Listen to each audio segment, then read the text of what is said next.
Louis, can you just start out by telling us a little bit about, the work that you do and maybe how you came to be doing the work that you're doing now? What has been your journey? Sure. Well, my sort of professional journey has been mostly working with children who are in some way vulnerable or disaffected or sort of on the edges of society. So I've worked with refugee children. I've worked with young homeless people. I was a social worker for a while in different areas of social work. I did some child protection work and some work with adopted and looked after children.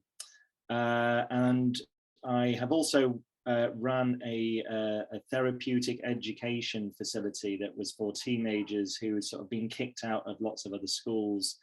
And they'd all experienced complex trauma, but we didn't really have the language so much at the time. It was quite a few years ago when trauma wasn't quite so on trend. So we knew that they had been affected by stuff that had happened to them. But most of the other education facilities that had kicked them out just didn't have that language at that time. So they were kind of labeled as bad or mad. And then since then, I've trained as a child psychotherapist. So that's kind of what I spend about half my time doing. I have a practice where I see a mixture of children, young people, families, and grown-ups.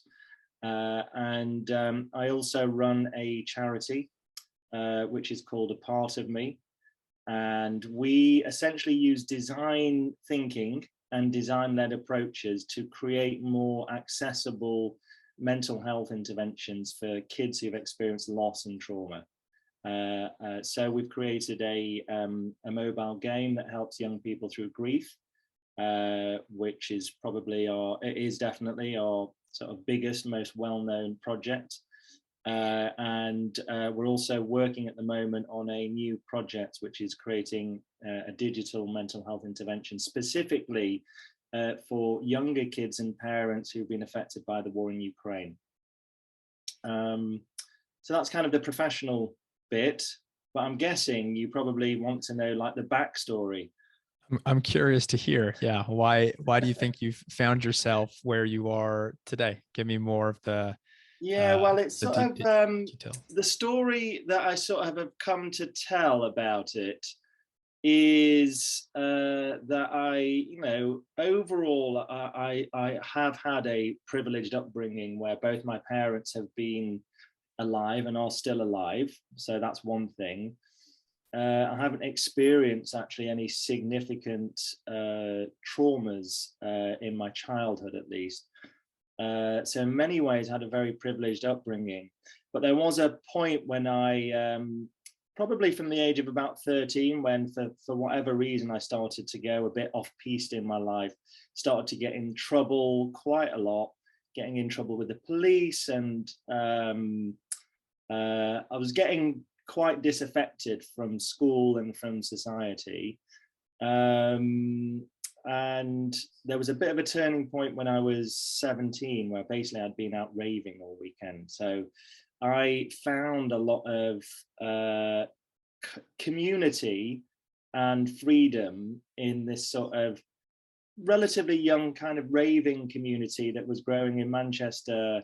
It was like follow-ons from the Hacienda. I don't know if you've heard of that club, but Manchester had quite a thriving rave scene in the sort of 80s and early 90s. So I used to go there and sort of just had this amazing experience of hanging out with people from all walks of life who were all kind of, everyone was experimenting mostly with ecstasy. But everyone was so sort of open and were open to connect with each other. And there was all the joy of dancing and all of that kind of stuff and the music. So I love that, but it created this real sort of, a contradiction between that experience and my day-to-day life, which felt so dull and monotonous, and I really hated it. And there was one turning point where I'd come back from one of these weekends and my parents were waiting for me, and They clearly were not happy, and they were worried. They were really worried about me.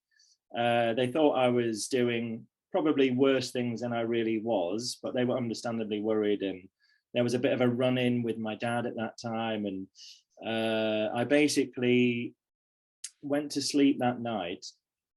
And when I woke up the next day, I did this really naive thing, which I look back now and think it's naive, but I had a yellow post-it note next to my bed, and I sort of drew these two smiley faces, and I did this like naive equation, which was one smiley face plus a smiley face equals smiley faces, which for me that meant I need to start focusing on helping others rather than just on myself.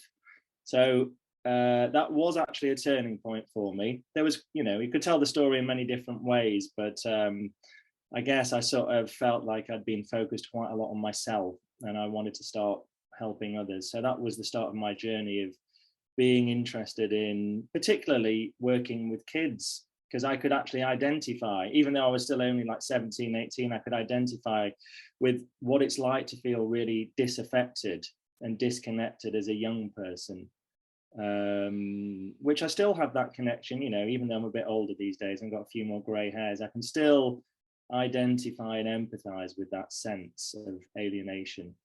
Yeah. So that's the story, really.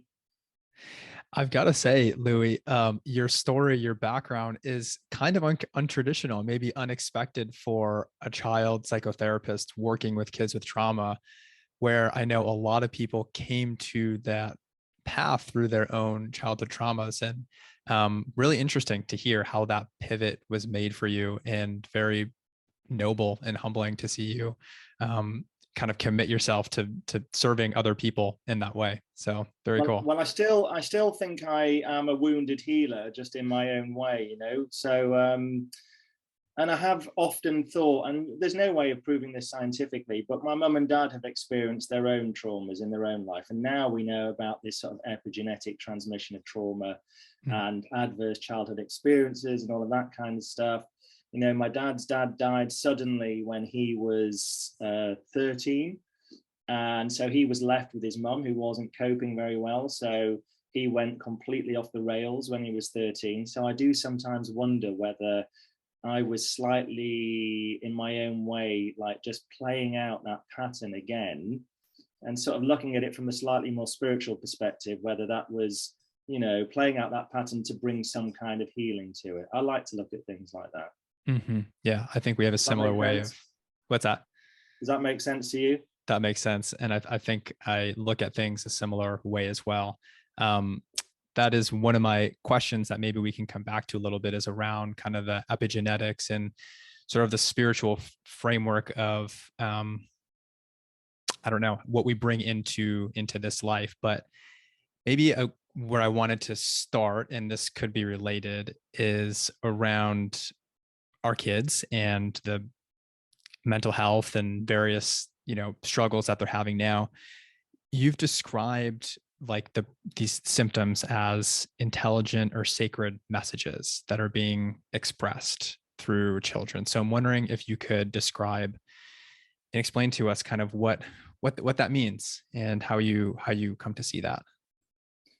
Sure. Well, just to get a plug in very early about my book, which Please. is called How the World is Making Our Children Mad and What to Do About It, which is a synthesis of what I've learned over 20 years of working with children. And it's basically a guide for parents, teachers, and any grown-up who cares about children and the future that they're facing.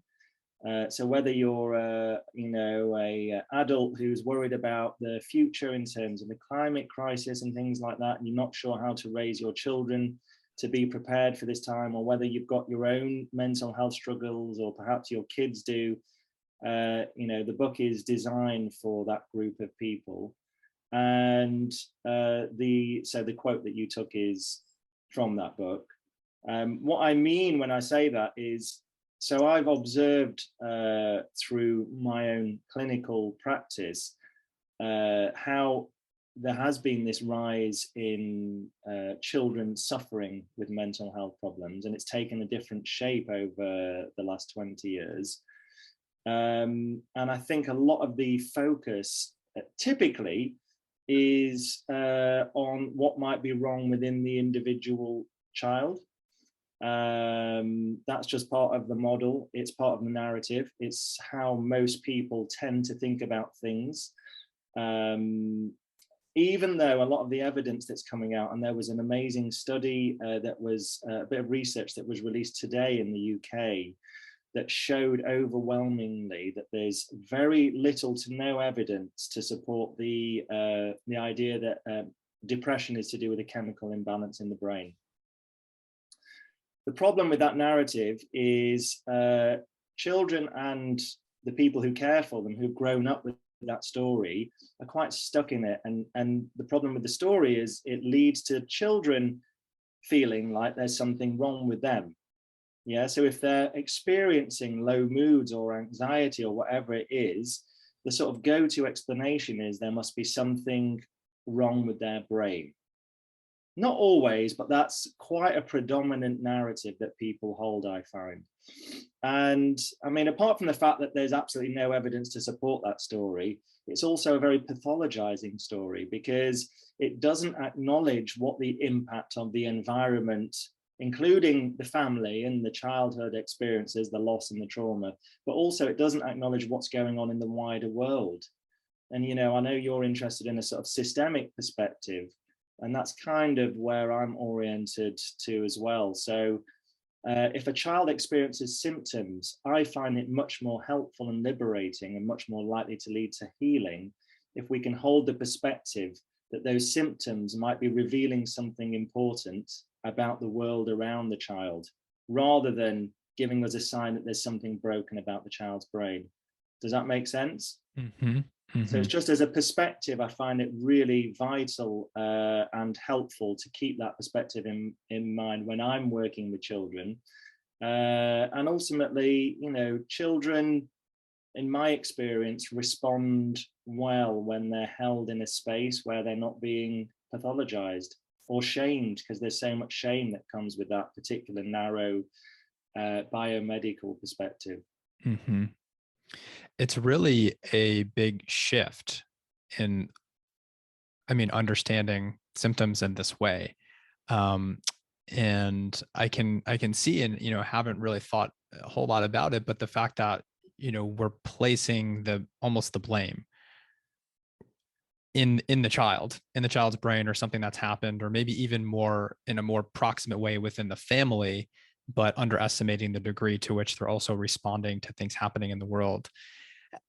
I don't know if there's an answer to this question, but how do you think that's happening? Like, I mean, just through children absorbing more and more information these days, or do you see it kind of on a deeper level, like energetically they're picking up on the stress of the world, and their bodies are literally like an expression of those symptoms that we're not able to see, but children being so vulnerable and so sensitive, they're kind of the canaries in the coal mine expressing those things. Yes, I see it on both levels. Although one level is typically more palatable for a particular group of people who might be, you know, reading or listening. So I definitely believe that there is something fundamentally different about how we're living in the 21st century. I really like the idea of the digital nervous system. I don't know if you've come across that term, but it just a very simple phrase to capture the reality that through the internet, we are all connected to each other. But it's not just like we're connected as in we can, you know, share photos and click like or whatever it is that we might do. It's actually that our nervous systems are connected to each other through the internet. And every time that we're absorbing content through the internet, which we know leans or like tends towards being fear-based or outrage-based content, because that's what appeals to a part of us that's kind of looking to what's the worrying thing that we need to think about to try and keep ourselves and our children safe. So it's kind of like this constant stimulation of our sympathetic nervous system through this digital nervous system. So on that level, which is, you know, probably easier to explain in some ways, I believe that children's symptoms are responding to that. But then I do believe that there is another kind of deeper or more energetic level in which, the way I would explain it is that I believe personally children are precious. And I don't mean that as in, you know, princes and princesses that need protecting, but I believe there's something particularly unique about human children.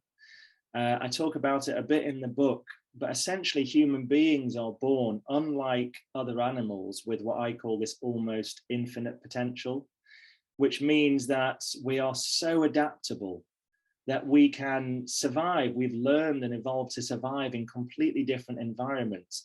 And not only can we adapt to different environments, but we can actually create our own environments. And we have all of these qualities that we can either, in a simplistic way, we can either switch on or switch off, depending on the environment that we're brought up in and depending on what we choose to do with our moment-to-moment, day-to-day life.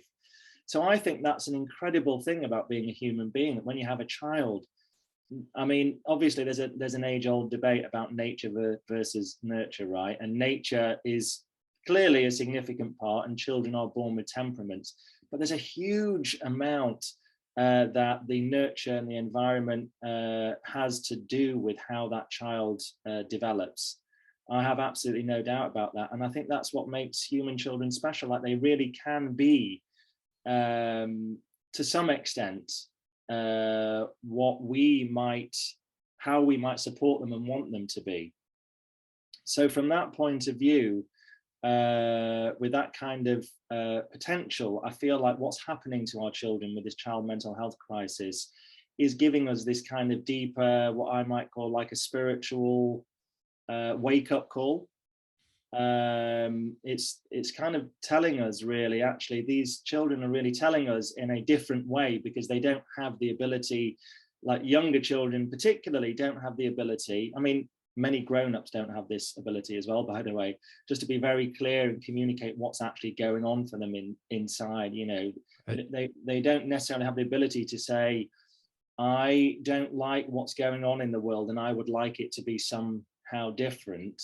So often they don't do that because of complications with their relationship with parents. Like, we know that children typically, through that sort of attachment relationship, they want to prioritize the relationship, which is the foundation of their security, over doing something that might sever that relationship. That's true, I think, up until a certain age. So there's this kind of built-in programming that means they're not likely to sort of, you know, challenge too much or lose trust too much in the grown-ups around them up to a certain age. But I think there's an intelligence in their bodies that gives that sort of clue. It gives those signals that we can listen to if we want to.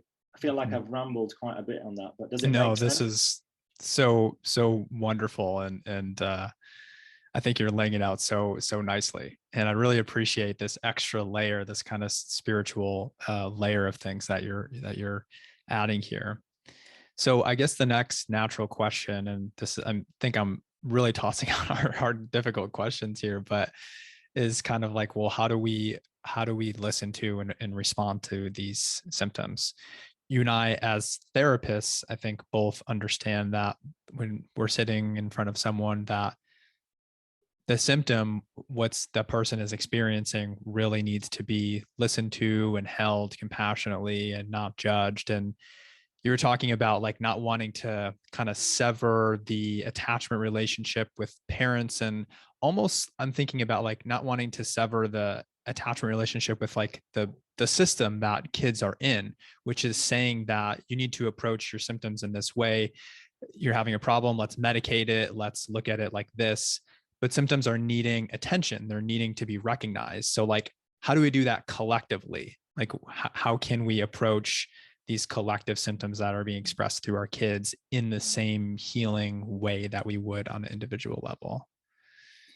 I think it's a really good question. What comes to mind, and this is really the approach that I took in the book, because I thought it had the best chance really of success, is we have to see the rise in psychological distress and these intelligent symptoms from our children as a wake-up call for us, the grown-ups.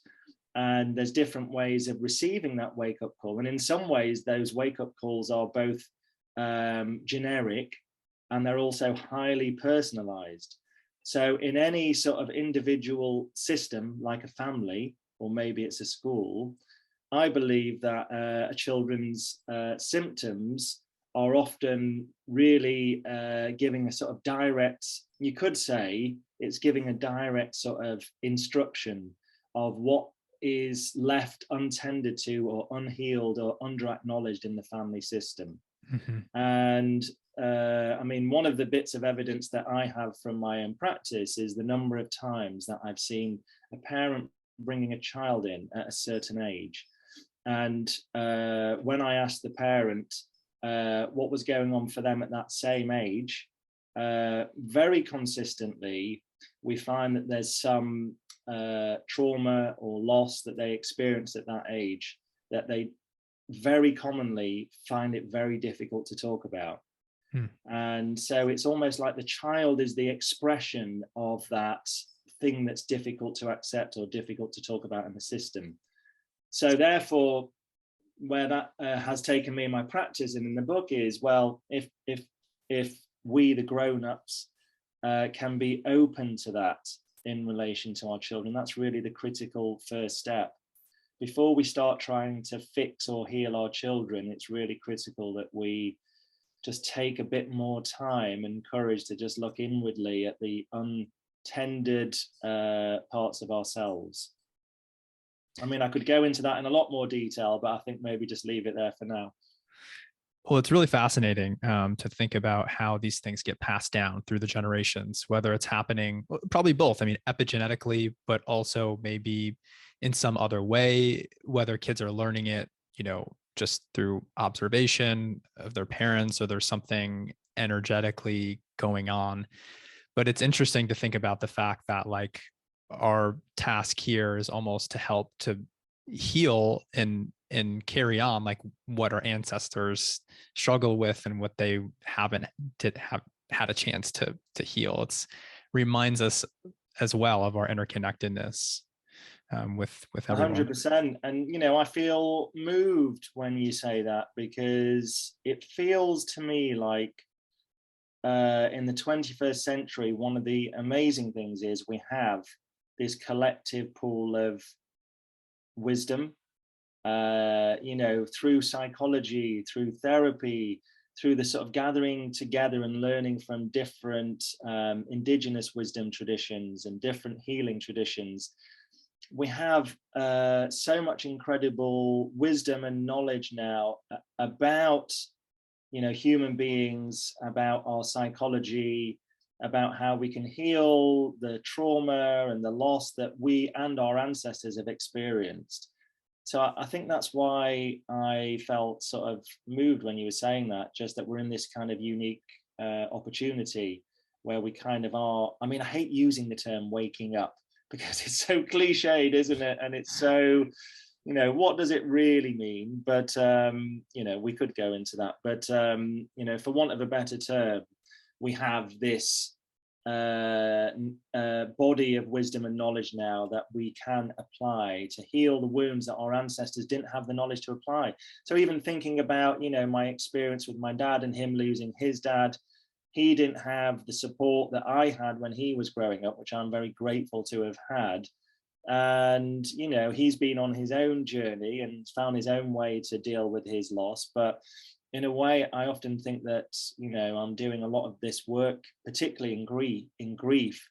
I feel like I'm bringing that kind of wisdom together to sort of heal my own ancestral line and all the losses that have accumulated that didn't have, because, I mean, I'm going slightly off on a tangent, but I'm keeping to the main thread.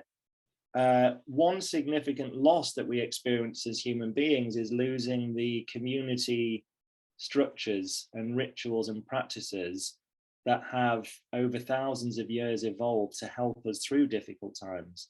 That in itself is a loss and can be experienced as a loss somewhere inside the body. Like we have a sense that something isn't right. Like when I experience a loss or a trauma, somewhere in your body recognizes that you need other people to help you to get through this. And when we don't find that easily, it's kind of like a double loss, really.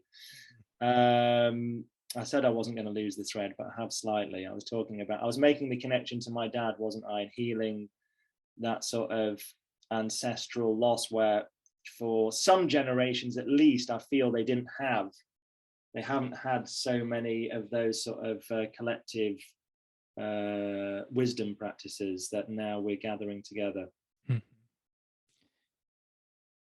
You mentioned the term waking up, and I was sort of laughing as well because I kind of agree. I mean, it almost seems like every generation proclaims that they're the generation of waking up and the world's consciousness is elevating and so on. But it does seem like we're going through a crisis now. And, perhaps, this is just the cycle of kind of crisis and then, chaos, creating something new, creating some new order. But how do you see things right now? And I'm just curious, I guess, to get your perspective on like crisis and the purpose of crisis. Is there some silver lining in this around waking up for us? Is there some purpose to all the chaos that seems to be going on in the world right now? My perspective is it's a matter of how we choose to look at things. So I'm kind of like a pragmatist, really, and I believe we can choose to look at crisis as a opportunity for growth and for renewal. And I think, I mean, what's the alternative really? The alternative is just to say, oh gosh, everything is fucked and there's no hope. And that's just not helpful for anyone, really.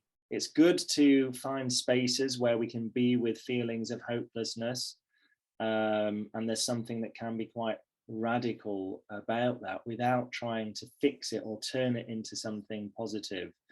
But at the same time, I do think that, it's a choice ultimately. We can choose to see the sort of multiple interlocking crises at the moment as also an opportunity for renewal. But I think, quite an important distinction for me is we can say those things, but what does it actually mean in practice? I hear lots of people talking about crisis and renewal, and in some versions of that, I hear what I think it might be a little bit sort of naive in the sense of just thinking that it's just going to happen. It's like, oh well, it's all gonna go tits up. So, and then after that, everything will be much better again. But I personally don't believe that. I personally believe that it's, if anything, the only way that we go from a crisis to a renewal is by waking up to the sort of responsibility that we all have. And what does that mean to you, like waking up? Like how do you think that looks for us to wake up? Is it to pay more attention to what's going on in the world? Is it to like take more action on things? I don't know. How do you sort of see this process happening? We should really talk about this term waking up. No, recently, what it's meant for me recently is staying tuned into a very particular perspective, because the world as we know at the moment is just a total distraction machine, and it's very, very hard to stay focused on anything. But to actually wake up for me at the moment means staying tuned in as much as I can to being an expression of love. And it's not necessarily so much about doing anything, but it's trying to help myself to connect to that, what that feels like to just be in that place. It might sound a bit abstract, that, but it's hard to describe, because it's a state of being rather than an action. But what I do also want to add to that, which I think is really important, is this idea that comes. I think it's from some area of Buddhism. I've heard it said many times, and it rings true for me, which is that the next Buddha will be the Sangha. Have you heard that saying? Say it one more time. The next Buddha will be the Sangha. So I Sangha haven't heard meaning that. community. Yeah. So that for me is a really important phrase, because this sort of I really believe that we need community to help us to focus on our highest expression of ourselves and our highest values. So for me, waking up recently has been finding ways for me to stay connected to that highest value, and finding the communities that support me in that. Yeah, that's a really beautiful expression. And I love your kind of intention here around how you're approaching this as far as showing up with love to everything. And I can really appreciate and value that. As far as, I mean, I think we underestimate how much change can happen through our state of being, and what can kind of spontaneously arise by showing up in that particular way. I Thank you 100% for agree that. with that. 100% agree with that. The only thing to say is it's not that easy. And I feel like it might be particularly difficult in this age, because of all the distractions and because of the constant noise and information overload. So it does. That's why I really wanted to emphasize that point about the Sangha, about the community. I feel like we can say to ourselves, right, I'm going to start tomorrow to really practice being an expression of whatever my highest value is, and people might have different values. For me, it's love. And then it might work for a few days, but without that community support, you just get distracted. Your body gets into different states. It feels like a bit of a distant memory. I really believe that we do need that community just to help us, to hold us in those places. Mhm. So I wanted to ask you about this framework, this idea of the dark night of the soul, because you've worked with people who have been going through periods of grief and darkness and feeling as though things might not ever get better. And I'm wondering, I guess, well, maybe if you can tell us a little bit about those experiences and what you've learned about them. But I'm also curious if you see a similar process happening in the world right now, and if you feel like we're in sort of a dark night of the soul. And how can we how can we best navigate that, knowing, having the wisdom that you do about getting through tough times? Yes, I have been through my own versions of that, and have also supported quite a lot of people through those times. And it's not easy. That's the first thing to say.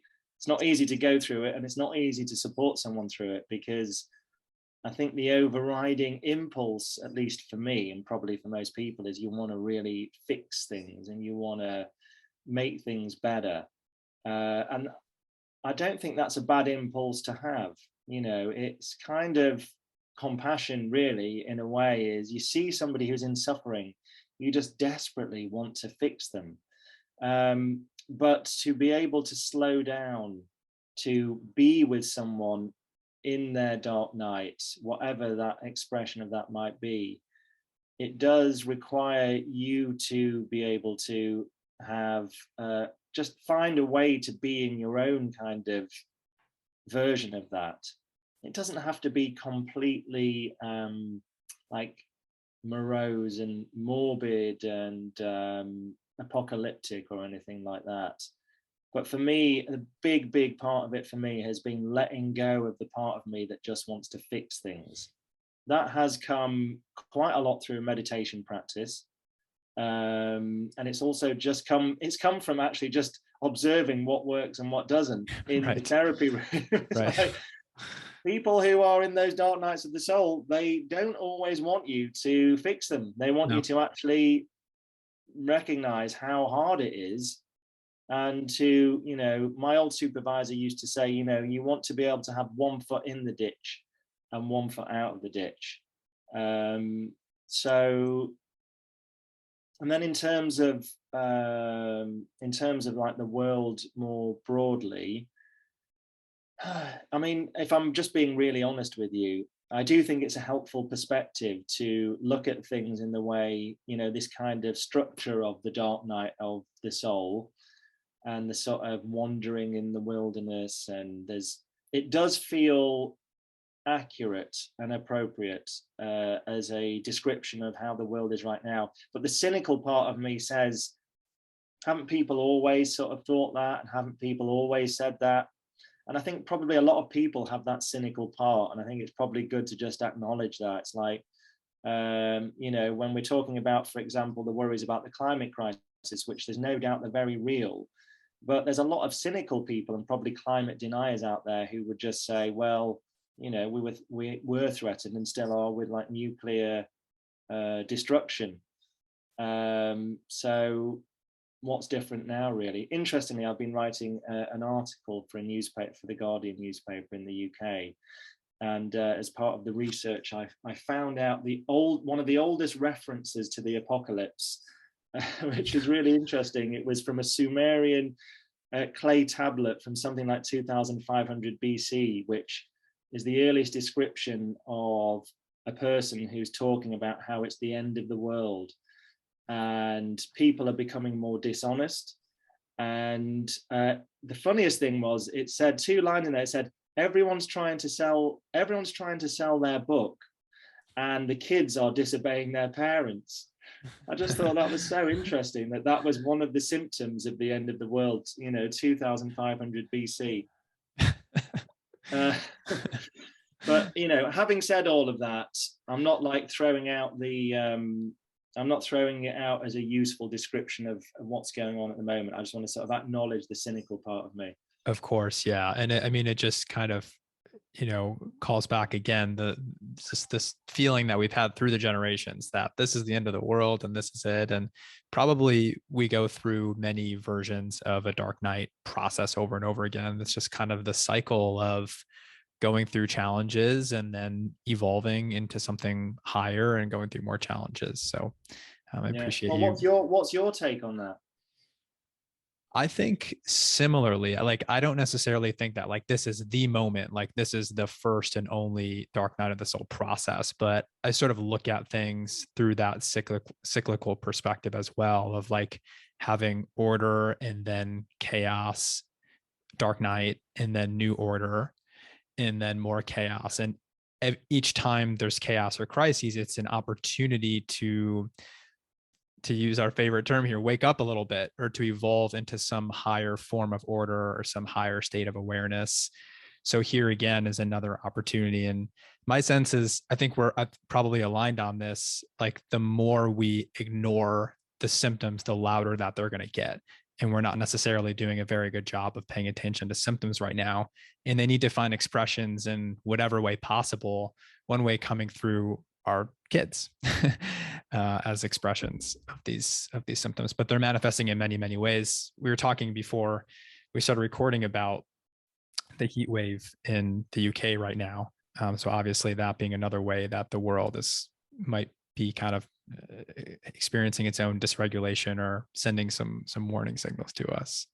Yes, and do you know Thich Nhat Hanh, the Vietnamese? Yeah. Yes, who passed away recently. He has this beautiful term. I think it's part of a longer poem, but it's just basically that something about just the tears of the earth. We can hear the cries of the earth through our own tears. And so I think that perspective, particularly through children and what they're experiencing, and then through what we're seeing in nature, is one really, I think, good way of looking at it is the sort of earth trying to express something to us about what we need to learn. The other thing I wanted to say, if I can just, because what I was thinking, Matthew, when you were talking about that sort of cycle from chaos to order as a sort of simplified template of the dark night of the soul, I feel like that can happen from moment to moment, and I've been talking about that and getting into that a lot more recently in terms of how much more flexible and malleable our perception of things is than we realize.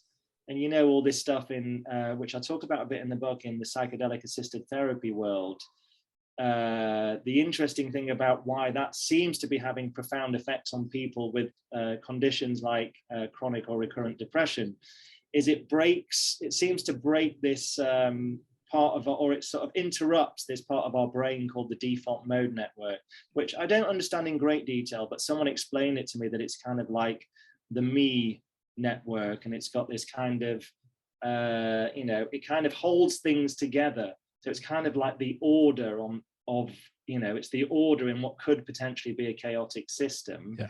But just with one experience, or just a small number of experiences with some of these psychedelic assisted therapies, that rigid order can be broken and this kind of chaos emerges. But the chaos is an opening towards something new and something better, right? So I feel like we don't need psychedelics to do that. There's a kind of, and I noticed, I hope we get to talk about this, that you get into improv.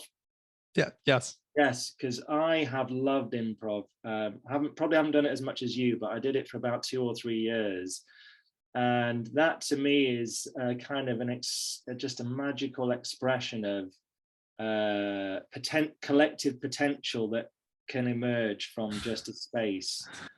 Does that make sense? Absolutely. Yeah. I'm just so happy you brought that up. Well, I would love to get into that a little bit more. I'm also, mindful of your time. What else do you think, or we can chat about that a little bit, or if you think there's anything else that you haven't mentioned yet that would be helpful to share with us? I think let's talk about the improv. Cool. Well, I'm curious to hear your experience and how that was for you. So I went to a class in London run by a French clown called Remy Bertrand, who's a great character. And I wasn't going there. I think I was going there because I wanted to get a bit more confident in sort of speaking or performing. I think that was my intention at the time. What I didn't realize is that I would be getting from this training an experience in how to, so many different things, how to co-regulate. So some of even just the warm-up exercises in improv where you're sort of mirroring each other, and you're doing bigger or smaller reflections of what the other person is doing, they really co-regulate. So you end up feeling in sometimes quite a radically different state, which we used to call like the improv bubble, just by doing these exercises. Do you know what I'm talking about? Yes. Yeah. I've done some of those mirroring exercises, and there's for sure some sort of magic, especially when things are just moving. There's some weird resonance that's happening, some connection between all the minds there that, really you just can't explain. There's something else that takes over and is kind of orchestrating. You mentioned this unknown, I think you're alluding to like just this something unknown force that comes in. It's really amazing. Like when we step out of the way, there's something that almost, it seems like it knows how the scene wants to go, and it knows like what's going to work and what's going to be funny, but we can't try to make that happen. We just have to actually get out of the way and trust that it's going to come up from somewhere. It's this process of like not knowing, like almost like being in the dark night of like, we want to grasp at the end. We want to know, we want to grasp at the answers. We want to be able to fix things and have control over, someone else's experience or the process.